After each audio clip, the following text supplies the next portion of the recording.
Seja muito bem-vindo para mais um encontro com a palavra. É muito bom contar com você para aprendermos juntos um pouco mais da palavra do nosso Deus. Já vimos todo o Velho Testamento e até o 5º livro do Novo Testamento, o livro de Atos. Esse livro descreve o nascimento da igreja, que aconteceu no dia de Pentecostes. Chegando o dia de Pentecostes, estavam todos reunidos num só lugar. De repente veio do céu um som como de um vento muito forte e encheu toda a casa na qual estavam assentados. E viram que parecia línguas de fogo que se separavam e pousavam sobre cada um deles. Todos ficaram cheios do Espírito Santo e começaram a falar noutras línguas conforme o Espírito os capacitava. Havia em Jerusalém judeus tementes a Deus, vindos de todas as nações do mundo. Ouvindo-se o som, ajuntou-se uma multidão que ficou perplexa, pois cada um os ouvia falar em sua própria língua. Atônitos e maravilhados, eles perguntavam: acaso não são galileus todos esses homens que estão falando? Então, como os ouvimos, cada um de nós, em nossa própria língua materna? Atônitos e perplexos, todos perguntavam uns aos outros: que significa isso? Alguns, todavia, zombavam deles e diziam: eles beberam vinho demais. Então Pedro levantou-se com os 11 e em alta voz dirigiu-se à multidão. Homens da Judéia e todos os que vivem em Jerusalém, deixe-me explicar-lhes isto. Ouçam com atenção. Estes homens não estão bêbados, como vocês supõem. Ainda são 9 horas da manhã. Ao contrário, isto é o que foi predito pelo profeta Joel. Essa é a descrição do dia de Pentecostes no capítulo 2 de Atos. É importante que nós entendamos um pouco mais sobre esse poder dado à igreja. A primeira coisa é que este acontecimento ocorreu num dia sagrado, chamado Pentecostes. Pentecostes é o dia em que os judeus comemoravam a colheita que Deus lhes tinha dado. Era um dia especial e de festa. Eles sabiam que Deus é a fonte de todo e qualquer processo que gere vida e faça a terra dar seus frutos. Esse dia era importante e muito tradicional dentro da história dos hebreus. O evento do Pentecostes ocorreu no dia em que eles comemoravam a colheita por um significado, uma simbologia importante. A grande colheita estava para começar.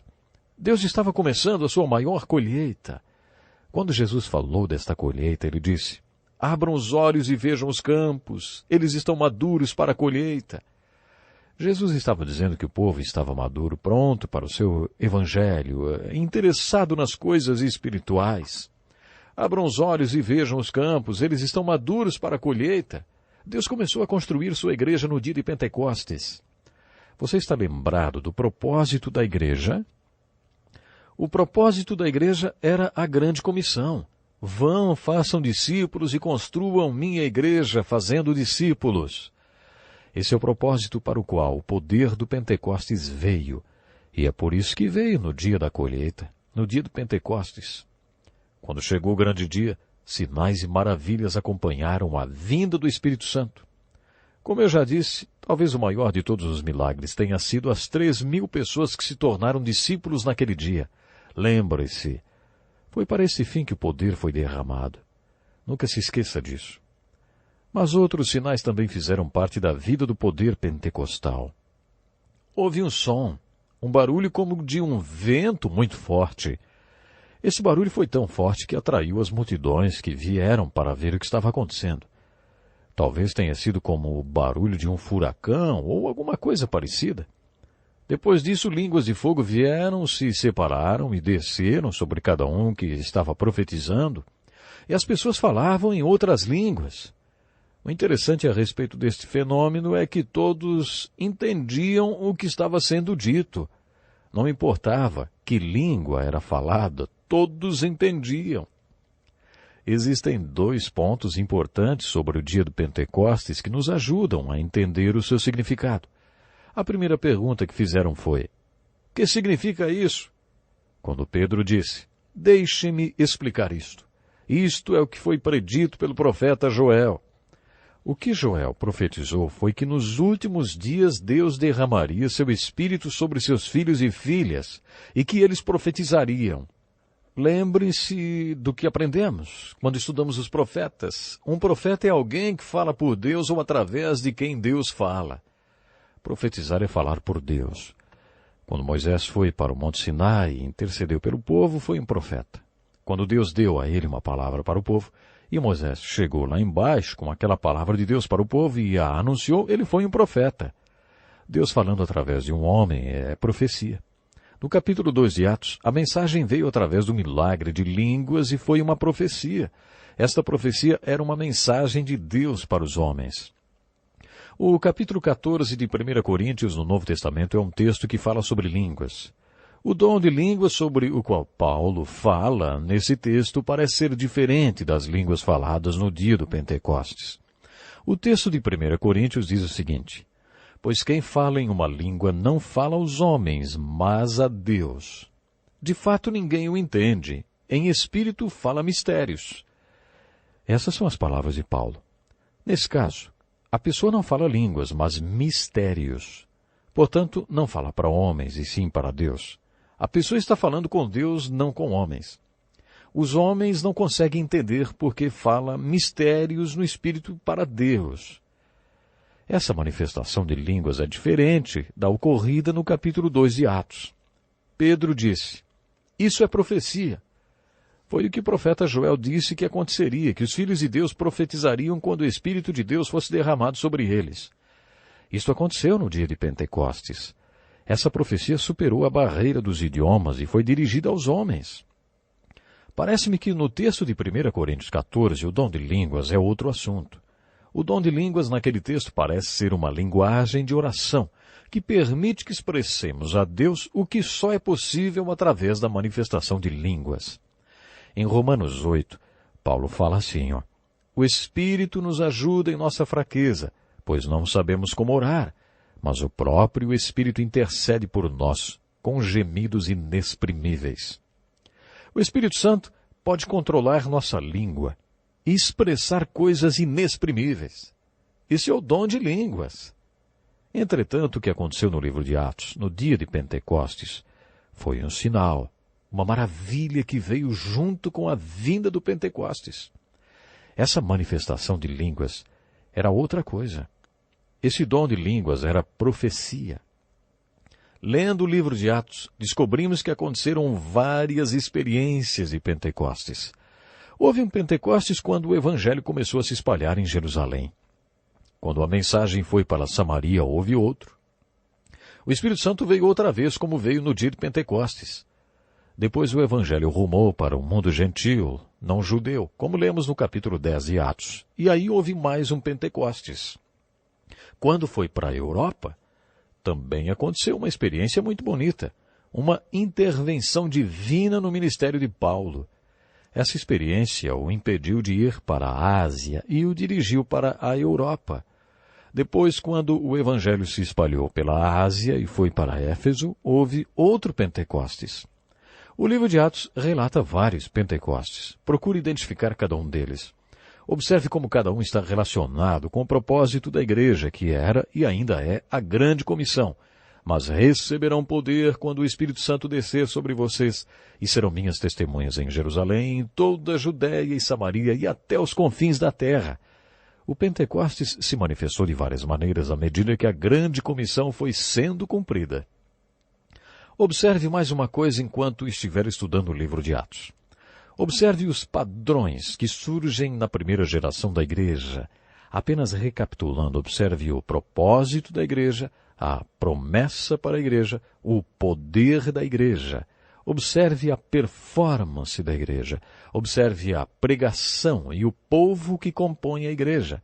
Além disso, observe também os padrões que se estabeleceram no surgimento da igreja, porque esses padrões se tornaram exemplos para nós sobre quem tem chegado o fim dos tempos. Observe principalmente o padrão da própria igreja. Podemos chamar este padrão de as marcas visíveis da igreja invisível. Você sabe se a igreja da qual você faz parte é uma expressão visível da igreja invisível? Os teólogos afirmam que existem marcas da igreja visível e da igreja invisível, ou da igreja universal e da igreja local. Paulo escreveu, A igreja que está em Corinto, lembram? A igreja de Deus é invisível, é mais do que uma organização. Mas a igreja que está em Corinto é local. Esta é visível e é uma expressão da igreja invisível. O Novo Testamento nos fala que quando nascemos de novo, somos batizados pelo Espírito Santo no corpo de Cristo. Passamos a ser filiados à igreja invisível no momento em que nascemos de novo.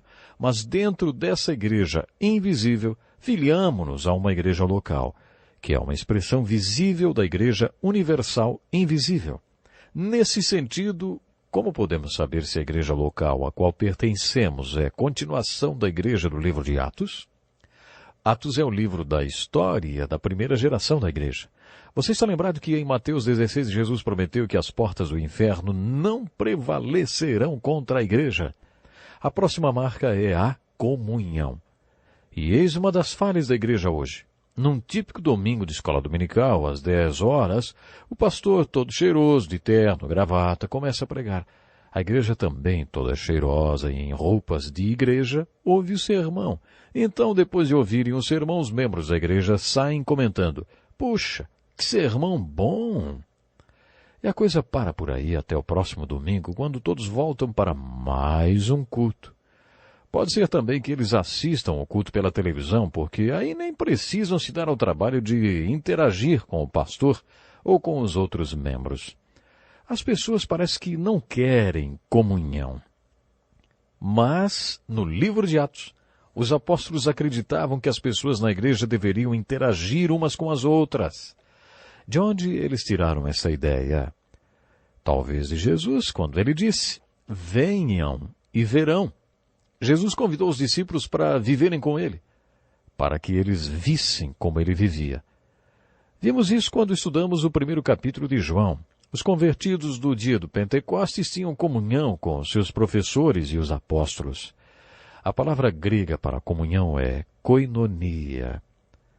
Sam Schmaker, teólogo americano de Pittsburgh, dizia que comunhão é como dois colegas num mesmo barco. Quer dizer que comunhão é estar no mesmo barco com a outra pessoa, é ter uma parceria, um relacionamento que envolva compromisso. Os apóstolos tinham isso com Jesus. Eles tinham comunhão com o Mestre. Lemos no livro de Atos que quando os apóstolos iniciaram o ensino com aqueles que tinham se convertido, mantinham-se unidos e tinham tudo em comum. Esta é mais uma marca da Igreja Universal Invisível, a comunhão. A adoração é a quarta marca da Igreja Invisível. Todos continuaram unidos no ensino dos apóstolos, na comunhão e no partir do pão, quer dizer, na Eucaristia ou a mesa do Senhor, a Santa Ceia, a ordenança que Jesus deixou para que os apóstolos se lembrassem dele e o adorassem. Jesus disse: "Isto é o meu corpo dado em favor de vocês. Façam isto em memória de mim. Este cálice é a nova aliança no meu sangue, derramado em favor de vocês." Os primeiros cristãos se reuniam em coinonia e adoravam a Deus, cumprindo a ordenança da mesa do Senhor. A igreja de Atos era uma igreja que também orava. Como não conseguimos fazer a obra do Senhor sem o poder do Pentecostes, devemos orar e pedir a Deus que nos dê poder. Ore sempre. Se é verdade que você não é, mas Ele é, que você não pode, mas Ele pode, então você deve orar continuamente pedindo poder a Deus. Quem mais poderia ser um vaso através do qual Deus trabalha, senão você, hein? Recapitulando as marcas da igreja invisível de Atos, temos então a missão, evangelismo, o ensino, a comunhão ou koinonia e a adoração. A quinta marca era a oração. Lendo o livro de Atos e o Novo Testamento, identificamos mais 10 marcas da igreja invisível. A unidade é a próxima. A igreja formava um só corpo. Em João 17 lemos que Jesus pediu 5 vezes que os discípulos fossem um. E eles eram um e tinham uma só mente, a mente de Cristo. Eles tinham unidade. A 7ª marca poderia ser chamada de diversidade. Eles tinham unidade, mas não tinham que rejeitar a diversidade. Existem empresas que têm unidade, mas que não toleram diversidade. Esse não é o conceito bíblico de unidade. isto é, uniformidade. Muitas organizações alegam possuir essa unidade e abrem suas portas para que outras pessoas façam parte delas. Mas só que essas pessoas não podem ser diferentes. Elas têm que sacrificar aquilo que é o único nelas para poderem fazer parte daquela unidade. Mas a igreja do Novo Testamento tinha unidade com diversidade. Havia mais uma característica, a pluralidade. Essa é a 8ª marca da igreja invisível. As igrejas locais do Novo Testamento sempre tinham pastores, no plural, nunca um único pastor. O conceito de um só pastor na igreja não é bíblico. Havia sempre mais de um pastor, plural, isso mesmo, pastores. Uma pluralidade de pastores. Todo o trabalho da igreja do Novo Testamento era de responsabilidade de todos os membros da igreja. Havia pluralidade nesse sentido, uma pluralidade sadia. O conceito de que a igreja deva ter profissionais no seu trabalho, isso tem tornado a igreja deficiente. As pessoas preferem pagar para um profissional se envolver na obra. Sabe, a igreja perde muito com isso. A igreja do Novo Testamento tinha uma pluralidade de liderança que entendia que o trabalho da igreja é responsabilidade de toda a igreja. A nova marca visível da igreja invisível é a empatia ou o amor prático. Era isso que o mundo percebia de diferente na igreja do Novo Testamento. Puxa, como eles se amam! Será que as pessoas falam isso da igreja de hoje? Será que posso falar isso da minha igreja? Uma das marcas da igreja invisível é o amor uns pelos outros. Na última ceia com seus apóstolos, Jesus lhes disse: amem-se uns aos outros. Como eu os amei, vocês devem amar-se uns aos outros. Com isso todos saberão que vocês são meus discípulos, se vocês se amarem uns aos outros. Essa empatia, ou esse amor de um pelos outros, é a nova marca da igreja invisível. Igualdade. Essa é a 10ª marca. As Escrituras pregam a igualdade absoluta dos diferentes membros do corpo de Cristo. Muitas mulheres acham que a Bíblia, de forma geral, mas principalmente as cartas de Paulo, subestimam a mulher. Já tive a oportunidade de visitar grupos e culturas primitivas. E sabe o que eu vi? Eu já vi uma mulher num chiqueiro amamentando o filho num peito e um leitãozinho no outro. Em outras culturas, os homens não cogitavam dormir com suas mulheres, mas dormiam com os porcos. Alguns interrompem o trabalho da mulher no campo o tempo suficiente para ter uma relação sexual com ela, mas não a consideram igual a eles. Os homens sempre exploraram o fato de serem fisicamente mais fortes do que a mulher. Existem homens que consideram a mulher como sua propriedade ou a sua escrava. Temos visto missionários e tradutores da Bíblia levarem o ensino da palavra para essas culturas. Depois que o povo aprende a ler a Bíblia e se converte, uma das primeiras coisas que acontece é a elevação da mulher dentro da comunidade. Eles aprendem com a Bíblia que homem e mulher têm o mesmo valor. Todos os membros do corpo são iguais.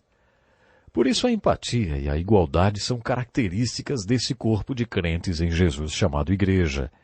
Se uma parte da igreja está sofrendo em algum lugar do mundo, todo o resto do corpo deveria se angustiar e sofrer. Eu tentei jogar futebol quando estava na faculdade. Uma vez durante o jogo, ajeitei a bola no campo para cobrar uma lateral. Só que quando chutei a bola, que estava sobre uma grande pedra enterrada no campo, chutei a ponta daquela pedra junto e com toda a minha força. Na mesma hora meu pé inchou dentro do sapato.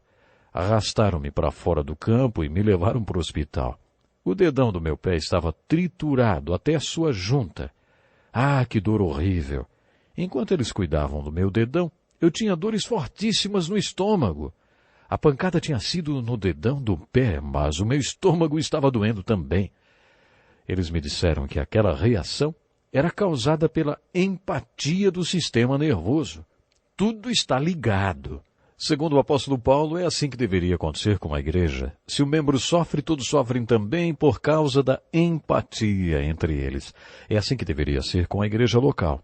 Busque na sua igreja local essas marcas visíveis de que a igreja de Jesus Cristo está edificada no meio dos que creem. Procure pelo evangelismo. o cumprimento da grande comissão.